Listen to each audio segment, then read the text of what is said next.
Welcome to the Resilient Surgeon, part of the STS Surgical Hot Topics podcast. Our goal with the Resilient Surgeon series is to inspire our colleagues to be their best selves in and out of the operating room, using scientifically proven tools and recovery strategies of the world's top performers. I'm Dr. Michael Maddaus, and in each episode, I will talk to game changers who will share evidence-based practices, real-world strategies, and their own personal stories and experiences to help you build your resilience and to help you be your best self no matter what.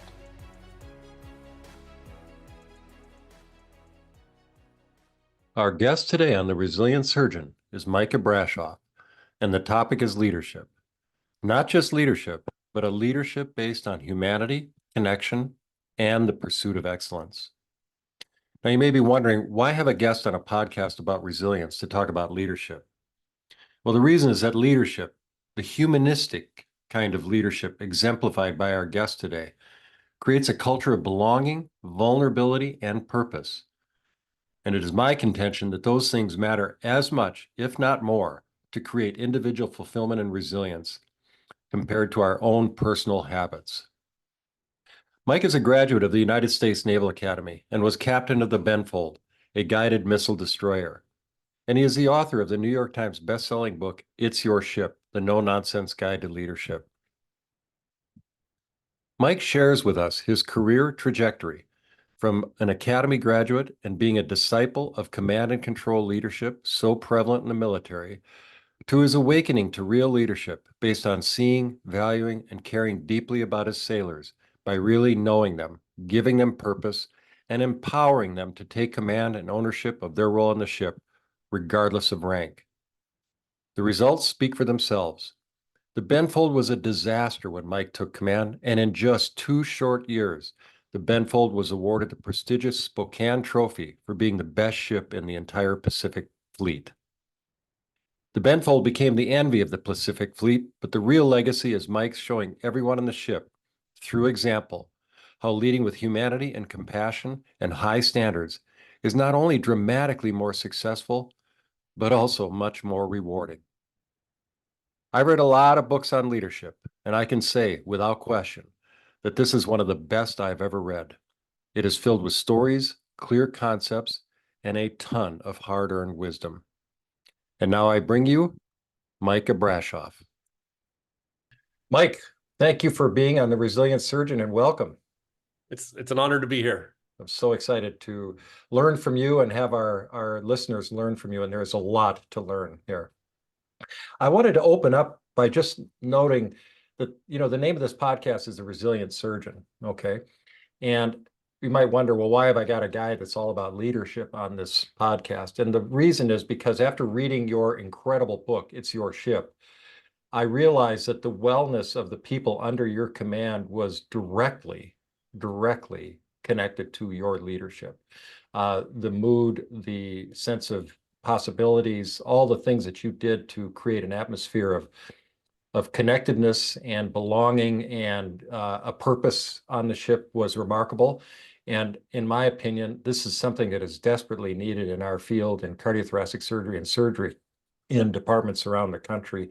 In my work with coaching other surgeons and stuff, this is a real problem because of the bureaucracy. And frankly, oftentimes they'll take leadership courses, surgeons and stuff, but they're not really dialed into the details of the human side of leadership that you so eloquently described in your phenomenal book, It's Your Ship. So that's why I'm so excited to have you on The Resilient Surgeon. And again, thank you so much for taking the time to join us. Well, thanks. When I was a young lieutenant junior grade, I was selected to be an admiral's aide to a 2-star in the Subic Bay in the Philippines. And he was responsible for 84 ships. And we're going to our first ship visit. And he says, Mike, I'm going to teach you something. The personality of every ship is a direct reflection of the commanding officer. Yeah. And he says, I'm going to teach you to know within 45 seconds whether it's going to be a good visit and a good ship or not, based on whether the people who greet you on the quarterdeck are smiling, whether they've achieved their professional qualifications, whether the ship is rusty as we go down the pier and and things are hanging from the side that aren't very Mm-hmm. like. Mm-hmm. And I'm Mm-hmm. thinking this can't be true. A whole organization can't be dependent on one person, on the personality of one person. And sure enough, after 10 ship visits, before we even got out of the car, I could tell the admiral what kind of ship it was going to be. Wow, there you And go. so it demonstrated to me the power that many people don't realize that that surgeon has over the whole team. Yes. No If they're matter no matter what level. exactly, Yeah. if that surgeon is having a bad day, if they're downbeat and pessimistic, then guess what? The team is going to be downbeat and pessimistic, and it's a missed opportunity. You know, fortunately, I'm in fairly good health. Mm-hmm. My mother just passed away at 102 in 2 months and Whoa. never spent a day in the hospital until the end. And so I don't have any experience in an operating room. I will state that up front. I know there's a lot of things just by what I do know of our healthcare system, that there are so many things that that team has no influence over. Correct. And you know what? And it's easy to become distracted by that. Mm-hmm. And there were a lot of things I didn't have any control over. Like I didn't get to choose my team, and I didn't get to choose our budget, and I didn't get to choose our missions. And so I could have been downbeat and pessimistic. Instead, I chose to focus on the things that I could influence. And the number one thing I realized I could influence is myself and how I show up. Mm-hmm. And if I'm having a bad day, I would lock myself in my cabin and not infect anybody else, because, you know, people can't be up 100% of the time. Mm-hmm. And when I'm at sea, I'm on call 24/7. Right. I need 6 or 7 hours of sleep uninterrupted. Mm-hmm. And if I get called in the middle of the night multiple times, you know, the next day I might be cranky, in which Dark, case, the dark side, as you termed it in your book. Yes. exactly. But the crew realized it, and they laughed about it. Yeah. Instead of it being a detriment to the team, it became a source of humor for the Yeah. team. Yeah. So Yeah. the key is, you know, the term today is being vulnerable, which I don't like. I don't like trendy terms. It's Mm-hmm. just showing up as a human being I like and that a lot. I treating like that and as a treating lot. your team the Yeah. way you wish you had been treated all your years in the Mm-hmm. field. And Mm-hmm. so that's what it's all about, is trying to create a culture where I would have been proud for my son or daughter to come be a part. And Yeah. you know what? You Yeah. don't need to make it any more difficult than that, and focus on the things that you can influence. And the number one thing you can influence is your own attitude and how you show up. Yeah, no kidding. Beautiful. So I'd love it if you could just give us a brief synopsis of your story up to assuming command of the Benfold, and kind of like the general influences it really had. You know, the two-star admiral, and you went to the Naval Academy, so people have a sense of where you came from. I'd love that. And that small home that is recently valued at $79,000 that you grew up in, I believe, you know? So I grew up in a house that's now valued at $107,000. 107. Okay. Yeah. At the time, it was 83 or 79. But my mother lived in it for 86 years. And her father built it with his own two hands. And it had one bathroom in it. And 10 of us lived in the house. 10. And I like to say, 10 of us. 10. I'm one of 7 children, and my mother's aunt lived in the dining room until she died at age 98. Jesus. And it was one bathroom. Now, having said that, all 7 children left home at age 17 because my mother made it too difficult for us to stay. So we think she should write a book. She should have written a book on parenting, Yeah. uh, about how you get kids out of the house, because she was an Uh-huh. expert at it. Yeah. But anyway, so I go to the Naval Academy. I played football, and I had football scholarships to Duke, William and Mary, all 3 service academies, West Virginia, Temple. But I love the water, and Annapolis is on the water, so that's why I went Mhm. there. The bigger question is why I stayed in the Navy, because we have a reputation in the ship driving portion of the Navy that we eat our young, and we treat them horribly, and it's top down command and control. And as a result, at the time, you know, the good people got out of the Navy because they didn't Mhm. want to subject themselves to this to being demeaned constantly and having their motives questioned. And I always thought that there was a better way to do it. And I get command, and as you know from the book, when my predecessor was leaving for the final time, the crew stood and cheered at the fact he left. Can you just set the stage a little bit more on that? Because it's an incredible story, just so it really dips into our listeners here. So, the ship wasn't the worst ship in the Navy, but we were probably in the bottom 5 or 7. Quarter before I took command, our retention rate was 8%. We had one of the highest accident rates of any ship in the Navy and some of the poorest performance metrics. And that retention is re-enlistment, so staying on another 4 years or correct. whatever. Yeah. Exactly. So people were voting with their feet. Right. And the rest of the crew was sullen and couldn't wait until their enlistment contract was up so that they too could get out. Yeah. So it was people not taking ownership, people waiting to be told what to do. And so the change 310 sailors on your ship. Yeah. Correct. Yeah. And the change of command ceremony is a sacred tradition in the Navy, right? Full of pomp and circumstance. You'll go on your dress whites, and the work stops a month prior to paint the ship and prepare for the change of command ceremony.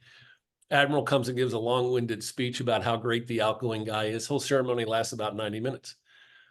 When my predecessor was leaving the ship for the final time with his parents and his wife and his kids, and as his departure was announced on the public address system, my new crew stood and cheered at the fact that he was leaving. And in my entire career, I had never heard of or seen such a blatant sign of disrespect as what I was witnessing. And the first thought that went through my mind was, I wonder what I need to do to keep that from happening to me. Well, I can imagine. Yeah. When I leave the ship. And the second thought that went through my mind was, I'm not really here to be liked anyway. It's not part of my job description. My job is to keep my sailors safe. And in that moment, it hit me, you know what? I may never get promoted again, but what's going to drive me from this day forward is not my next promotion, but making sure I don't have to write the parents of any of my sailors, telling them their sons or daughters weren't coming home because we didn't give it our best. So my mind is racing. I've just seen this disrespectful send-off, and it's like, what the heck have I gotten myself into? And I took a step back and I thought, why do we eat our young? Why are we proud of it? And what's keeping me from changing it? And I said, I can't change the rest of the Navy, but you know what? I can change my own little piece of it. So from that day forward, it was about how to engage the crew and get them to take ownership and accountability. And so that's what drove me every day, was performance and not ego. And, it was about getting the crew to step up to the plate. And that's why we're here talking today. Yeah. And so that's interesting because it sounds like, because my son, as you know, went to the Naval Academy, and that's supposed to be a bastion of teaching of leadership, right? And the academies are all about that. And I can't attest to what it's like these days, but here you have this culture of eating your young and command and control. And of course, you need all that within the military to a certain extent, but you found a way to bridge two worlds almost in a miraculous and incredible way. Was that event of the transition of leadership on the Benfold, your ship, was that really the inflection point that catalyzed your thinking on this and shifted you completely, like, I'm not going to let this happen to me? It was a defining moment in my life. And I've often asked myself the question, if I had taken over a great ship, yes, that's what I was wondering. Would I have changed? Yeah. And the answer is maybe I wouldn't have. Yeah. But because, we had nowhere to go but up, it gave me the courage to try new things. Yeah, fabulous. All right, so I want to get into some of those details and the new things, which are extraordinary given the circumstances. So first of all, if you could just paint a brief picture of the Benfold before and after the 3 years. You were on it for 3 years as a commander? Two, Two. two. So yeah, just 2 years, and just some of the metrics and the changes, just so we have a snapshot of the before and after picture, and then kind of go into some of the details of the things that you did to accomplish that. Well, retention went from 8%, and in my last year it was almost 100%. We went 8% to 100%. Let's near just, 100. It was yeah, there were three but different groups. Some were at 100%, some were at 90%. So but 50% would have been cause for celebration. 33% was fleet average at the time. There you go. All right. And every morning at the beginning, I woke up and I said a prayer and I said, "Dear Lord, please let us be average today." My goal was to get 33% and be average. Yeah, yeah. That was my aspiration, to be average. So then to get, and then there were many other metrics in terms of command readiness. I mean, there's so many things that if you read the book, you'll see the details of, this isn't just a pie in the sky sort of thing. I mean, you've got hard data that shows the tremendous change in so many metrics over the course of that 2 years there. We get inspected on everything that we do. If we do it, there's an inspection team that comes and evaluates us. You know, for shooting the Tomahawk cruise missile, Right. a certain period of time and making sure it has a 98% probability with landing within 25 feet of its target, to having my laundry inspected. You know, we do laundry. It's a small city, and every aspect of running a small city, it's inspected. I have a post office, and the postal inspector would come and count how many 2-cent stamps I had on the ship. And if I didn't have enough 2-cent stamps, you know, it would be a check mark against us. So anyway, in other words, everything's under the microscope. Everything's under the mic. Yeah. And many of the inspections are surprise audits. So you have to maintain a high standard of readiness all the time. Yeah. And that most ships don't, but that's what we strive to do. So anyway, 15 months after I took command, we got the Spokane Trophy. We were awarded the Spokane Trophy. It was an award started in 1908 by Theodore Roosevelt and given annually to the best ship in the Pacific Fleet.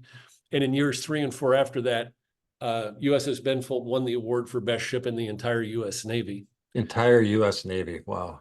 And what I tried to instill, you know, I've got rules and regulations I have to live within. And I can't break those rules and regulations. But when I interviewed every sailor on the ship, I said, if you can improve a process 1%, I want to hear from you. And so my goal was to be 1% better today than we were yesterday, and 1% better tomorrow than we were today. And it was just incremental improvement every day. Every day. Yeah. Yeah. And after 4 years, you know, we lead the industry. Yeah. So this gets me to the interviews. And if we have the time, I think we do, the interviews and the questions and seeing them as individuals, I'd love to cover that. The listening aggressively, you know, and also thinking like your bosses. I feel like those are, you know, 3 of the pivotal skills. You know, if I'm going to pick something out that I want our audience to really understand are those 3 things. So the interviews that you conducted with the sailors is extraordinary. And if you could tell us some of the questions you asked them and what you did when you first arrived, I'd just love to hear more about that. So if I could go to the last of the 3 topics first. You take it. Yeah, please. So prior to getting command of the ship, I was nominated to be the #2 military assistant to the Secretary of Defense. And I was on a different ship in the Persian Gulf. I was the executive officer, or the #2 on the ship. And this admiral calls me and says, "Mike, the Secretary of Defense, William Perry, is looking for a new military assistant. And he's asked each of the 4 services to provide 3 nominees." And he said, "Congratulations, you're one of our 3 nominees." But he said, "Don't get your hopes up. You're not our #1 pick. Nice. And we expect you to get the job, but if you get an interview, just don't embarrass us." So armed with that overwhelming endorsement, I fly back to Washington, and I stunned everybody by getting the job. And my job was to push paper every day. And every day a 4-foot stack of paper would come to the office of stuff people around the Pentagon wanted SecDef to read. And it was my job to read it first. And I would highlight what I thought was important so that he could save time. And I would get this 4-foot stack of paper down to maybe 8 or 9 inches every day. And between me and the secretary is the senior military assistant. It's our most important and career enhancing 3-star job in the military today. Colin Powell had the job as a 3-star. I see. Admiral McRaven, the guy who planned the raid, Yep. captured Bin Laden, had the Yeah. job as a 3-star.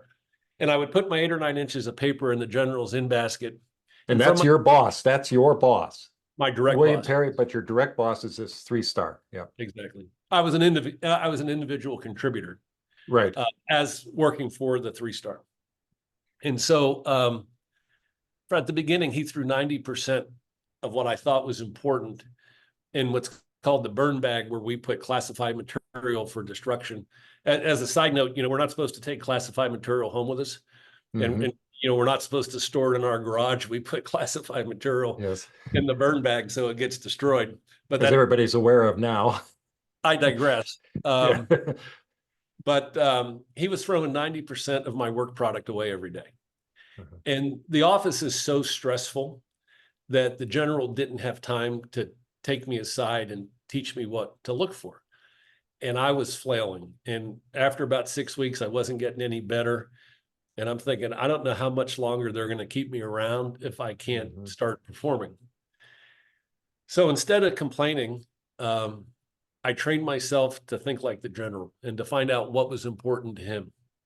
And every night at 8:30, when he went home from work, I'd go into his office, take his burn bag, pour it out on his desk, compare everything of mine that he threw away and compared it to what he sent on to the secretary.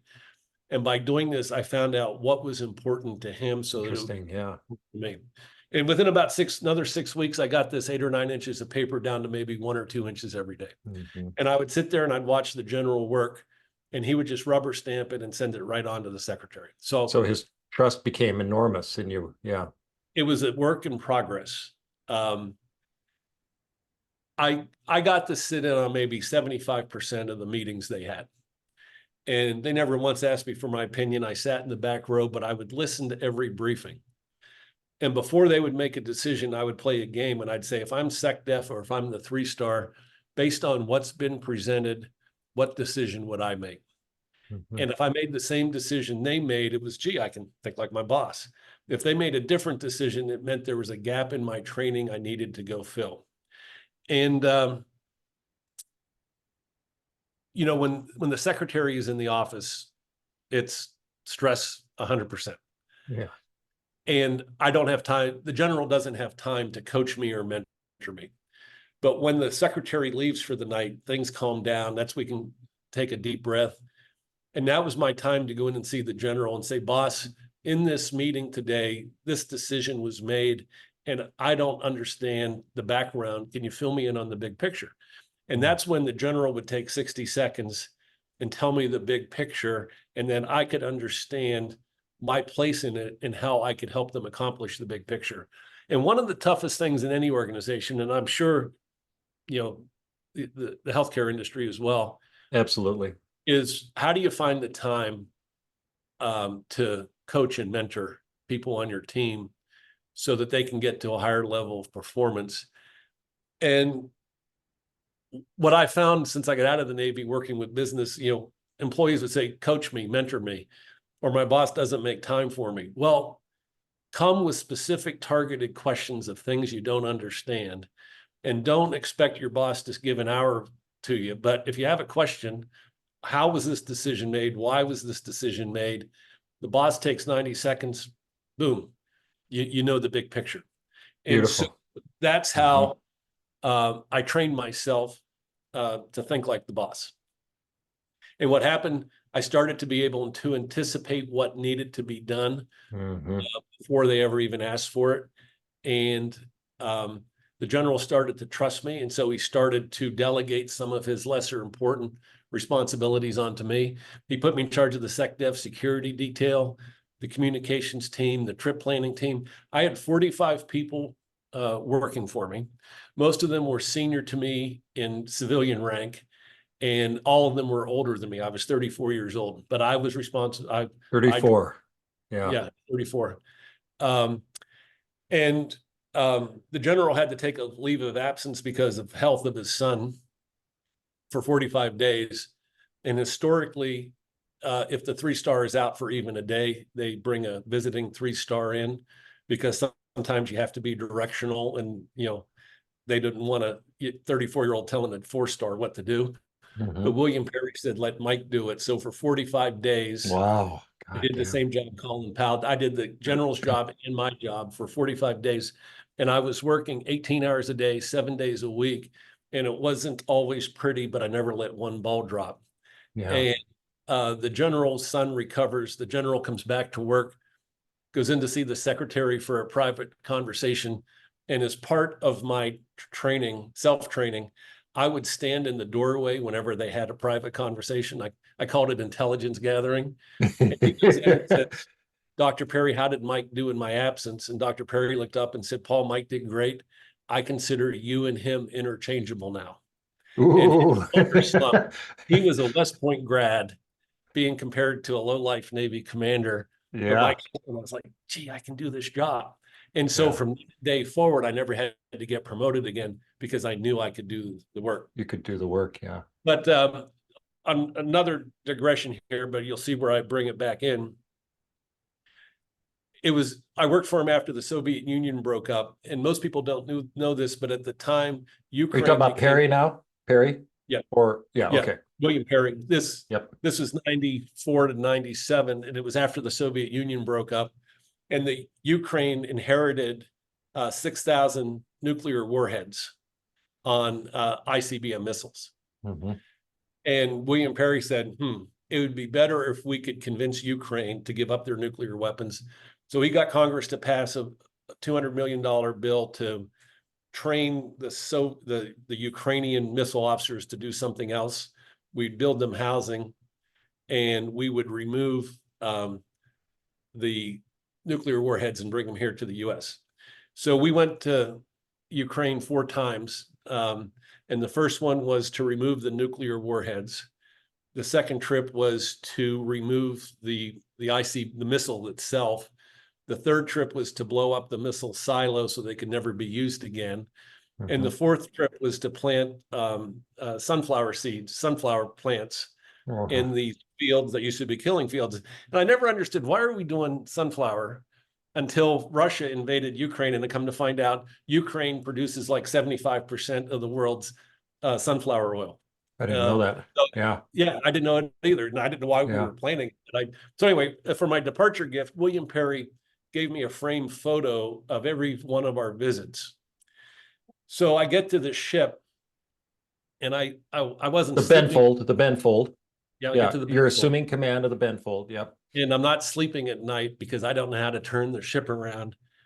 And it hit me, what if I just interview every sailor individually Okay. and look them in the eye and tell them what we're about? And the interviews weren't very sophisticated at the time. Now, just again, 310 sailors. All right. That's a lot of people to interview. So we had 24 divisions, and I do a division a week. And during that week, I would go and watch maintenance being done and make sure it was done properly. I'd have personnel inspections. We'd review their pay records and their personnel records to make sure they had taken all the prerequisite courses to get promoted. So it's kind of like focusing on one division a week. And part of that focus was an interview with me. And so I had these 4 photos from Ukraine hanging in my cabin. And the interview started out with me walking each sailor around all 4 photos and explaining the significance of how this helped keep the world safer. And then I could connect that to what they're doing, so that, here's the 30,000-foot view, and here's us down at sea level executing every day. And this is why, you have to clean that urinal. This is why you have to shine that fire station. Yeah. And so I use the interviews to connect people to our purpose, so that they could take greater pride in themselves. And I treated them like adults. These interviews weren't interrogations. They were just conversations. And so after I would walk them around the room, we'd sit down, and I said, so tell me about yourself, where you're from. Tell me about your family. Why'd you join the Navy? what are your goals while you're in the Navy? Nobody's ever asked him anything like this. Right? Nobody Nobody. ever asked me, No. you Yeah. know, um, uh, what are you most proud of in your life that nobody knows anything about? If you want to see somebody's eyes light up, ask them what they're most proud of in their lives. And Yeah. they start talking about their kids or, whatever. And so I had a photo taken of every sailor. I had an index card. I would staple that photo to the index card. And after every interview, I would write down what I learned. And whenever I had a free moment, I would just flip through my index cards. And that's how I learned the name of every sailor, their job, their face, and what they're most proud of, so that I could, when I see them in the passageway, I could chat them up and ask how things are going. How are you making progress to take that advancement exam? It's just unbelievable. What can we do to help you? And so it wasn't rocket science, but it was disciplining myself to do these interviews every day. But to be honest, it wasn't a chore. I enjoyed talking to them. Yeah. I think I got more out of the interviews than the Yeah. sailors. Yeah. So anyway, that's how the interviews came about. And in the interviews, I'd say, look, I don't care what your age is. I don't care what your rank is. I don't care how long you've been here. If you have an idea how to improve a process 1%, I want to hear from you. And the first sailor that had an idea that I could implement, I had a public address microphone right at my desk. And in that moment with the sailor sitting there, I said, Benfold, this is the captain. To the entire ship, Yep. Whole ship. Yep. This is the idea I just got. This is who I got it from. It makes sense to me. We're going to implement it right now. I want your full support. And like sailors were stunned that I would listen. Stunned. I can't even imagine. Then they would come armed to these interviews with their idea. And if it made sense, I'd get on the public address system again. So anyway, when I started to realize how smart our sailors are, we offered the SAT exam on board, and at the time, 1600 was a perfect score. When the results came back, one of my entry-level seamen, she got scored a 1490 out of 1600. Mm-hmm. And, I took that thing twice in high school, and I'm not sure I got 1490 the 2 times I took it. Mm-hmm. And if I'd gotten lower, I probably would have gone to West Point, but that's a different story. I hope you don't have any West Point friends. So anyway, when I found out how smart they were, I added 3 questions. What do you like most about this ship? What do you like least? What would you change if you were the captain of this ship? Yeah, and rule number 1 key questions. Yeah. Rule number 1 is you can't change the captain. Rule number 2 is we can't change the rest of the Navy. Get over it. Mm-hmm. Mm-hmm. And rule number 3 was be responsible. I don't have any extra money in the budget. Give me ideas that are actionable that we have the ability to influence. And so my favorite story, and this isn't in the book because some of this just happened within the last year. A sailor came in and said, you know how many times we've painted this ship in the last 12 months? And I said, no. And he said 6 times. And every time we paint the ship, it takes us a month to paint it. So every other month we're painting this ship. He said, have you ever painted your home? I said, yeah. He said, it sucks, doesn't it? And I said, well, what's your point? We've been painting ships for 248 years. He said, did you ever notice why we have to paint the ship every other month? Turns out when the Navy lets subcontracts, they go to the lowest bidding subcontractor. And when they add more equipment to the top side of the ship, they're using nuts, bolts, screws, washers, and fasteners that are made out of ferrous metal because that's cheaper than putting in non-corrosive materials. He said, have you ever heard of stainless steel? And I said, you mean the stuff that doesn't rust in salt water? And so I walked past this my first 16 years in the Navy. I'm now 36, 37. And I had taken this for granted, chipping and painting. That's the way we've always. Yes, that's right. It's like when the sailor told me this is $5 an hour work. Do I really want my sailors spending all this time doing $5 an hour work? Or do we want to do $100 an hour work, like figure out how to defend ourselves? So we spent $25,000, changed out everything we could, painted the ship. We did not have to paint the ship again for the next 10 months. So my class of ship that Benfold is a part of, the service life is 35 years. After being in commission for 35 years, the ship is typically worn out and we decommission it. Benfold is now 28 years old, and I left 24 years ago, 25 years ago. Last August, the Navy announced that because Benfold has been kept in such outstanding condition over the life of the ship, they're going to be able to extend the life of Benfold from 35 years to 40 years. Mm. And I'm not an expert on the math, but it's like a $200 million savings for taxpayers. Yes, massive amount of money. It gives the Navy one more asset to patrol the world with that they weren't planning on. Yeah. And so I didn't do the work over those 28 years. But I like to think I created a culture by which people felt safe to give me ideas and to give their chain of command ideas on how to constantly improve our processes. And after 24 years later, it's like, this is what you get. And, you know, your surgeons are in this for the long haul, and they're going to leave a legacy.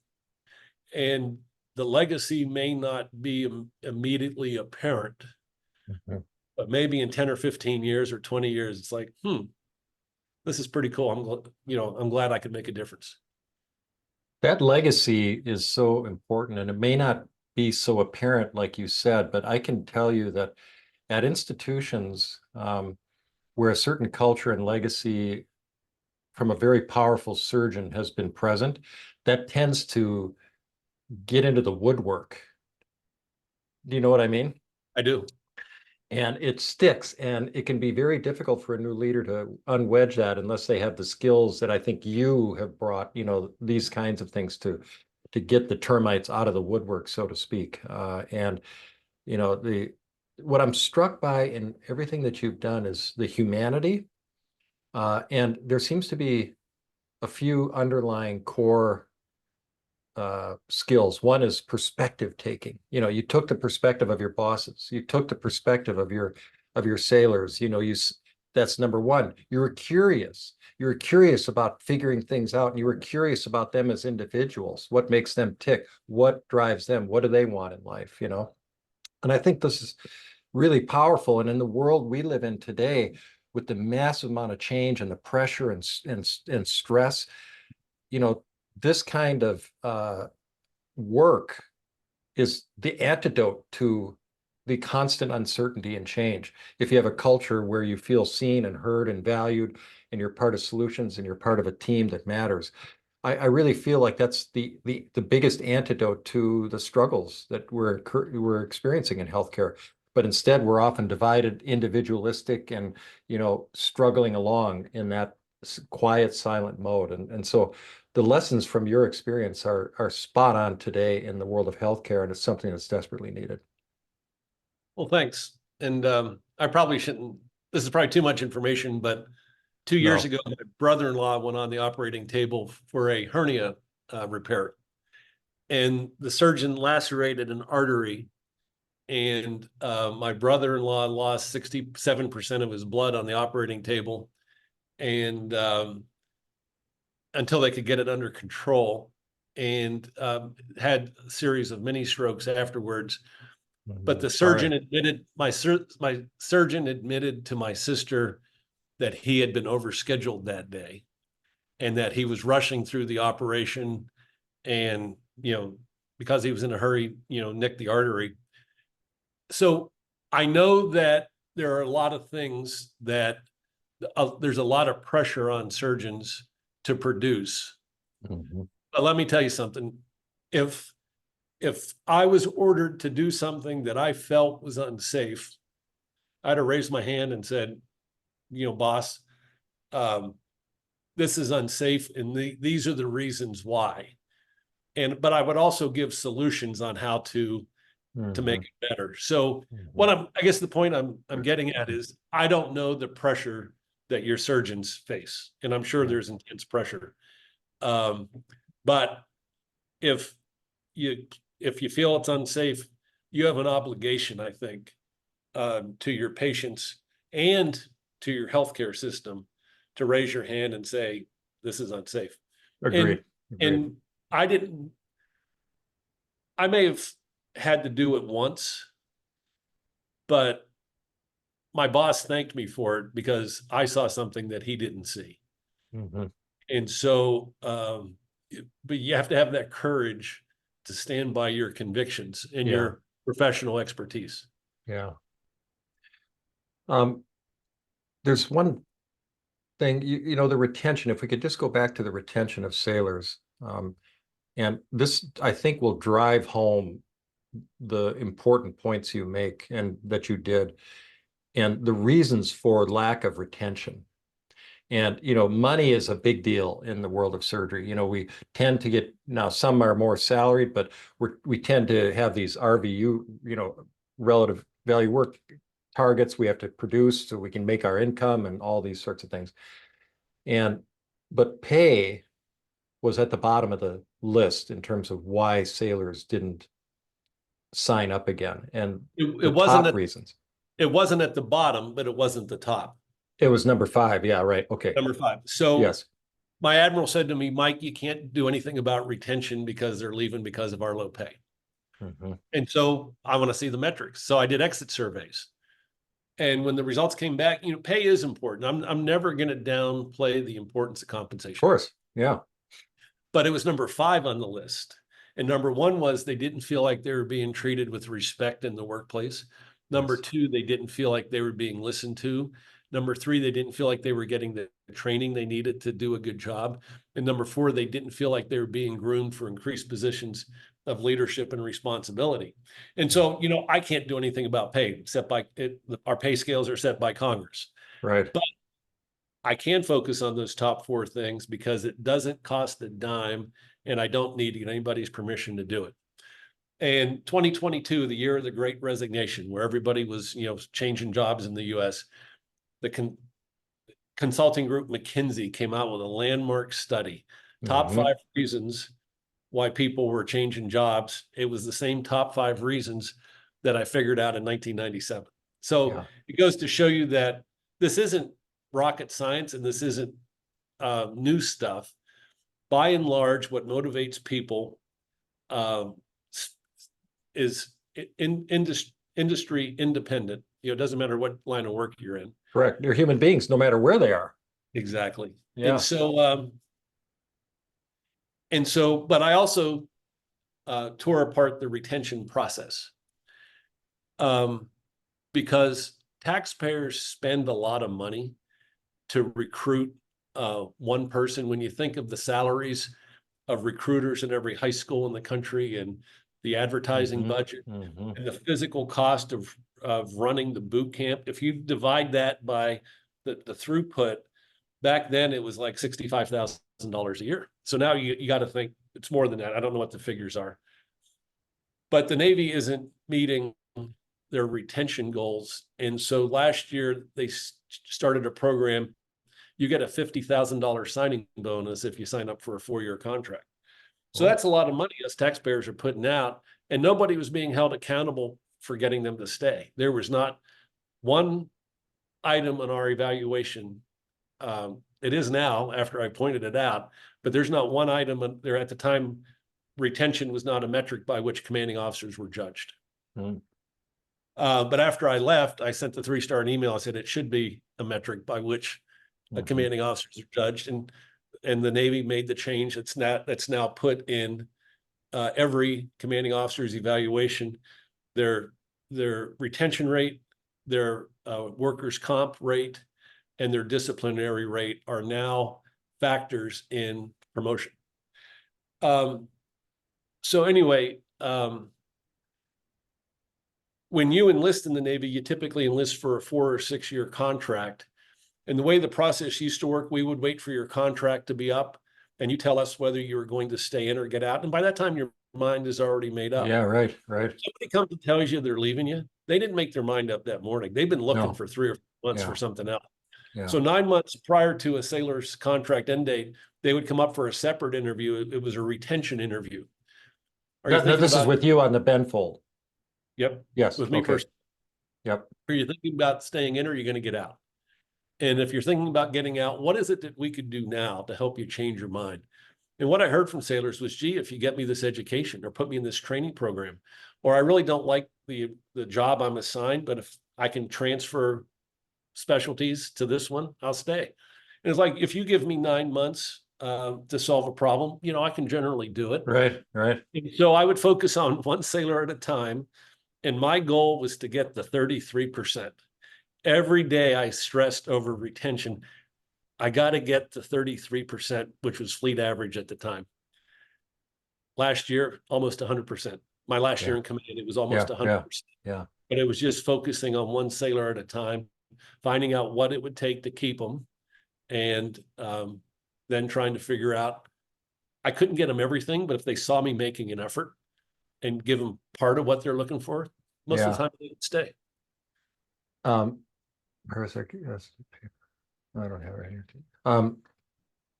What's so remarkable about this journey, and I can say with high confidence that the pace of the world of cardiothoracic surgeons and surgeons in general is so fast, and there's so much going on. And now with email and all the stuff, Electronic medical records, EMRs, all that, it feels like there's no time to do what you're talking about. But in fact, it's the most important thing that you can do. And that is to see individuals, to see what their drivers are, what matters to them, how can you foster them as individuals and help them grow and care about them as individuals. That's the power. And I mean, that's what's so remarkable about what you've done. So being commanding officer of a ship is a pretty high stress job. Mm-hmm. If you ask most commanding officers, they hate the job because they're just doing it to put a check in the block to get promoted. Mm-hmm.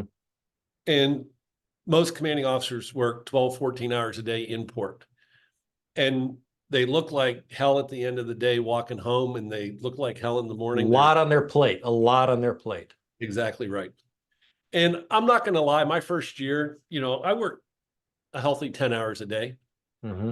We became so efficient. My last year, I became irrelevant to the operation of the ship. There is the goal. That's the goal. And God damn. I would work 4 hours a day. I would come in around 8, do my interviews, walk the ship, read the newspaper, and I'd go home by noon.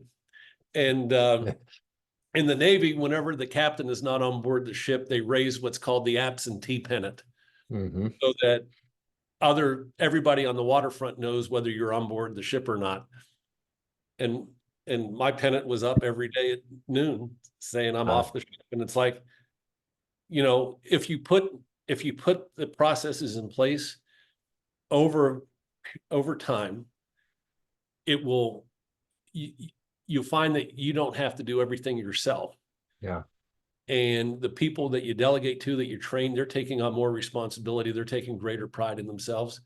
And then you have time to focus on the big picture. And so that's what if I'm down here, chasing somebody around the ship, to clean a urinal, I don't have time to think about, gee, how can we get to the next level of performance in shooting a Tomahawk cruise missile? Yeah. The crucial issues. Yeah. Exactly. So the key is to train and get people to do their job plus a little more, and don't feel like you have to do everything yourself. Yeah. And that will free up time in your day to focus on how to get to the next level. And that's what I did.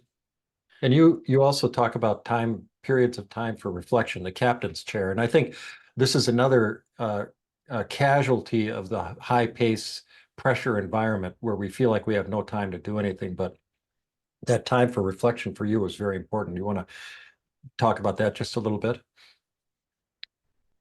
So again, it's a long-winded story, but I worked for SecDef when terrorists blew up Khobar Towers. And we flew to Riyadh, and I remember standing in the 400-foot crater that the blast left. And I remember visiting the dorm room where one of our 19 airmen was killed. And I said to myself, the nature of our business just changed today. No longer are we going to get attacked by enemy planes and submarines and tanks. It's going to be asymmetric. Yeah. and I've got to expand my aperture and start focusing on those asymmetric things. So when I had free time and I would sit in my bridge wing chair and watch the water, I was doing what if scenarios so that I could mentally prepare myself if the emergency happened, but also I could design training programs to train the crew on the scenarios that I dream. And so if you're bogged down in minutia, you don't have the time, nor do you have the mental stamina. Mental bandwidth, yeah. To do the what if scenarios.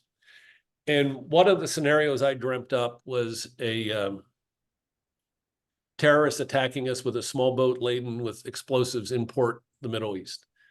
And so whenever we pulled into a port, this was 97, I would put a small boat in the water with 3 armed sailors to patrol 505 feet and make sure no small boat comes alongside our ship. And I got criticized for it. The battle group commander said, there's no history of a terrorist ever attacking a U.S. ship in port. There's no intelligence that one is about to do so. We're afraid if your sailors shoot somebody they're not supposed to. And I said, I'm responsible. If they do that, come for me. So anyway, Prescience. Unbelievable. The crew hated it because it's 130 degrees and they're just steaming back and forth, back and 505 feet. 3 years later, the USS Cole gets blown up in Port Yemen. And I get 310 emails. Now we see what you were seeing. It's like, one, it was a failure on my part because I never communicated to them the potential. And so they were doing it because I told them to do it, not because they understood the mission. So that was a learning thing for me. But 2, our job is to think about those what if scenarios. So that we and our team are prepared for any situation that comes up. And that's really creativity and innovation, you know, and that takes reflection and time, mental bandwidth and time and rest, you know. That's where it comes from, is that time.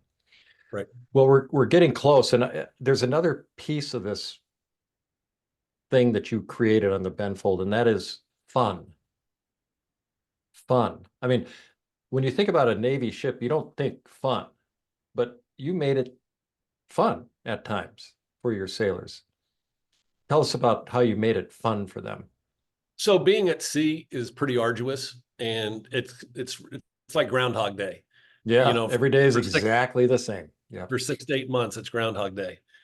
And so you run out of things to talk about. And it's like it's just going through the motions. One sailor says, why don't we have every Thursday afternoon sunset jazz and smoke cigars on the flight deck? Great idea. Buy a sound system. And we would, every time we pulled into a foreign port, we'd load the ship out with cigars from this country I'm not authorized to mention. But we would stand on the flight deck smoking cigars, watching the sunset. And it was cool. So people criticize, you know, millennials and young people today. They're into social connection. And as I look back on it, this was before social media. What we were providing was a social connection. Of course. Every other Friday night, we'd have happy hour on the ship without the alcohol. Sing karaoke. So William Perry's wife gave me this idea because they love singing karaoke. And so I bought one for the ship, and we would sing karaoke every other Friday night. And you'd be down there with them. I wasn't, one of the rules was I was not allowed to sing. And the second rule was there would be no country music on the ship because I don't like country music. Yeah, you didn't like country music. I forgot. So, yeah, that's right. I'm the king. I get to set the rules. There would be no country music. I would name a player of the week, whoever the best performing sailor was, and then they got to choose the music for that week.